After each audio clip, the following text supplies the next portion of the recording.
పశ్చిమ గోదావరి జిల్లా భీమవరంలో ఉభయ గోదావరి జిల్లాల పట్టభద్రుల ఎమ్మెల్సీ ఎన్నిక ఎన్డీఏ కూటమి అభ్యర్థి పేరాపత్తుల రాజశేఖరం నామినేషన్ కార్యక్రమానికి భీమవరం నుండి కేంద్ర మంత్రి భూపతిరాజు శ్రీనివాస్ వర్మ, ఏపీఎస్సీ చైర్మన్, స్థానిక ఎమ్మెల్యే పులపర్తి రామాంజనేయులు, నియోజకవర్గ టీడీపీ ఇన్ఛార్జి రాష్ట్ర పోలిట్ బ్యూరో సభ్యురాలు తోట సీతారామలక్ష్మి, నియోజకవర్గ ఎన్డీఏ కూటమి నాయకులు 60 కార్లలో ఏలూరు తరలి వెళ్లారు. భీమవరం టీడీపీ కార్యాలయం వద్ద ఎమ్మెల్సీ ఎన్నికల పరిశీలకుడు మాజీ ఎమ్మెల్సీ బుద్ధ జాగ జగదీశ్వరరావు కార్ల ర్యాలీని ప్రారంభించారు.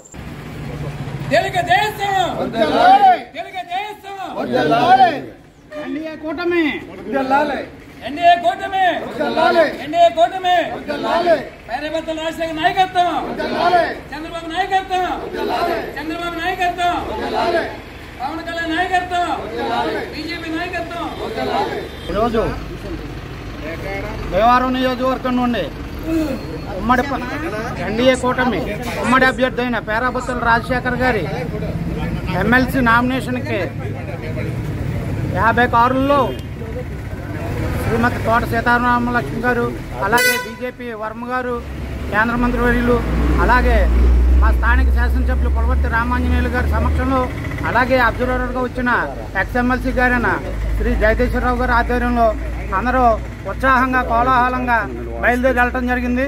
ఆయన అత్యధిక మెజార్టీతో గెలవటం దీనికి సూచన. అలాగే మేమంతా కూడా పగలు రాత్రులు అనుకోకుండా లేకుండా క్యాంపెయిన్ కూడా చేయడం జరుగుతుంది. పేరాపత్తుల రాజశేఖర్ గారు తప్పకుండా అత్యధిక మెజార్టీతో ఎన్నడం లేని విధంగా నెగ్గడం కూడా ఖాయం.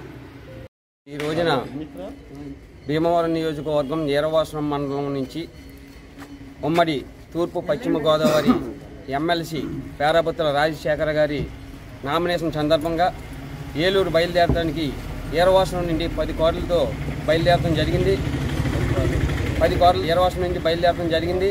మన పేరాపత్తుల రాజశేఖర్ గారి విజయం ఏంటనేది బేవర వచ్చేటప్పటికి ఈ కార్లు, ఈ కోలాహలం, ఈ జనం చూసేటప్పటికి ఆయన విజయం అఖండ విజయంతో గెలుస్తారని మీ అందరికీ కూడా ఒకసారి తెలియజేసుకుంటూ, అదే ఈ రోజున ఈ తోట సీతారామలక్ష్మి గారి మా భీమవరం నియోజకవర్గ ఇన్ఛార్జి వారి ఆధ్వర్యంలో మేమందరం ఏలూరు వెళ్ళడం జరుగుతుందని మీ అందరికీ తెలియజేస్తున్నాం.